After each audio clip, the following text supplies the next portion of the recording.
Hello. This is Roger Daltrey and welcome to another unboxing video. As I've mentioned before, I'm doing the Marvin Gaye unboxing videos and I'm not slamming it against my head, no. How can I do that to a Motown legend? And I have to show respect to this guy because of his passing in 1984. So, as you saw in Volume 1, it's 1961 to 1965. Today I'm doing 1966 to 1970. And now here's the back of the box and we get the next few studio albums after this. So this time we get his next 4 studio albums and the other 4 collaboration albums. In this box set we get The Moods of Marvin Gaye, It Takes Two, United, In the Groove, You're All I Need, MPG, Easy, and That's the Way Love Is. So let's just get this box opened up.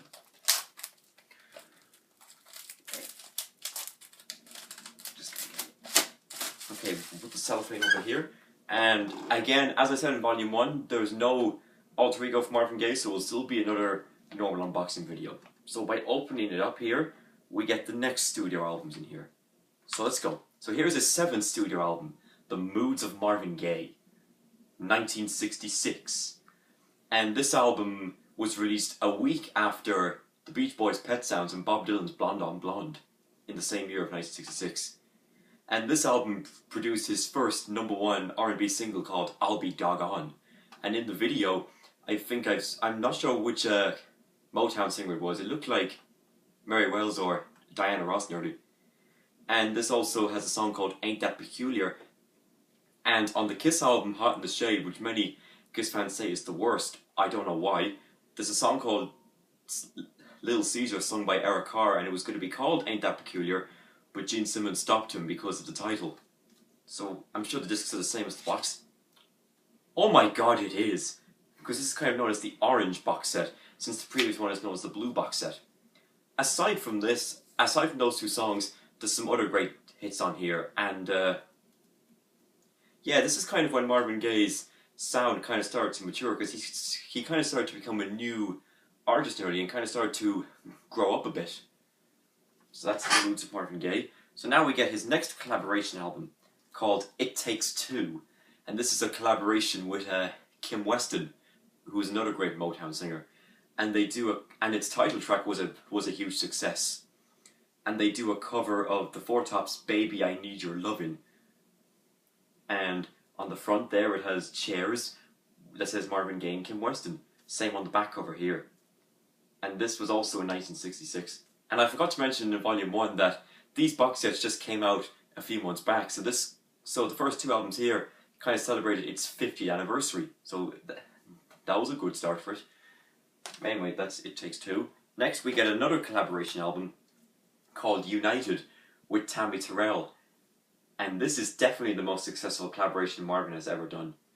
And this produces the big Motown favourite called Ain't No Mountain High Enough. And on the front cover, it feels like they're going to a Debs nearly, where Tammi Terrell is wearing a formal gown and Marvin's wearing a suit!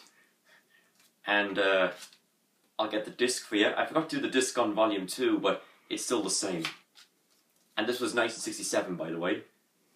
Just put it there to the side. Oops. Now we get Marvin Gaye's 8th studio album, In the Groove. And this is definitely when he started to stretch and be creative and become even more awesome than he already was.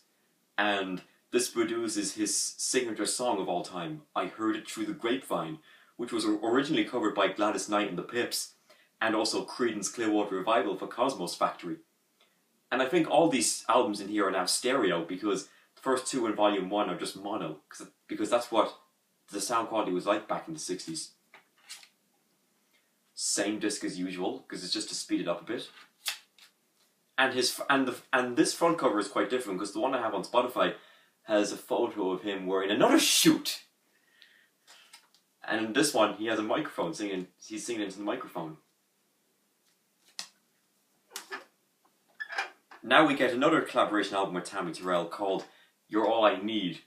Basically, the song is called You're All I Need to Get By. Nice front cover on this. Sounds like they were on a date nearly, but I actually don't know if they were boyfriend and girlfriend at the time. Because Marvin at that time was a natural ladies' man. And the same disc as usual. Just put it there. Then we get his best-selling album from the 1960s, And his final one of the 60s actually, MPG 1969.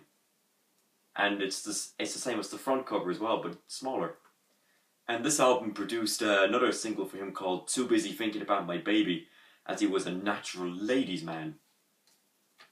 And I'll just get the same disc. All discs are the same. So that's that one for you. And also, That's the Way Love is another successful song. Now we get the final album with Tammi Terrell, Easy, also from 1969. And they do another version of Baby I Need Your Lovin', as it was on the It Takes Two with Kim Weston. And it also has a big hit single here on here called Good Lovin' Ain't Easy to Come By, which I think is a very catchy title. That's the disc for you. However, tragedy struck this duo in 1970 when Tammi Terrell tragically passed away from a brain tumour. And that's why Marvin her death affected Marvin immensely, and that's why I heard through the grapevine was a tribute to her. So that's basically the end of the 1960s. Now we come to the final album in the box, and the first album of the 70s. That's The Way Love Is, 1970. And he does a cover of the Beatles song Yesterday, and I think it's one of Paul McCartney's best vocal performances ever. And he also covers two Temptation songs, Cloud 9 and I Wish It Would Rain. And he also covers Groovin' by the Young Rascals, which Booker T and the MDs did for their album And Now, which I think was their first with Donald Dunn on bass. And a lovely artistic album cover at the same time. And then here's the disc, same as before. So there you go, that's Marvin Gaye Volume 2, 1966 to 1970. I hope you all enjoyed it. I have a good feeling I'm going to love the moods of Marvin Gaye and In the Groove a lot, because I've heard songs from two of those. But I'll let you all know what I think about them after I have listened to them all. But if you have this box set already and what you think of it, definitely leave me a comment. Otherwise, I'll see you very soon. And stay tuned for the final of the trilogy box sets of Marvin Gaye, called Volume 3, 1971 to 1981. Thank you for watching. Bye bye.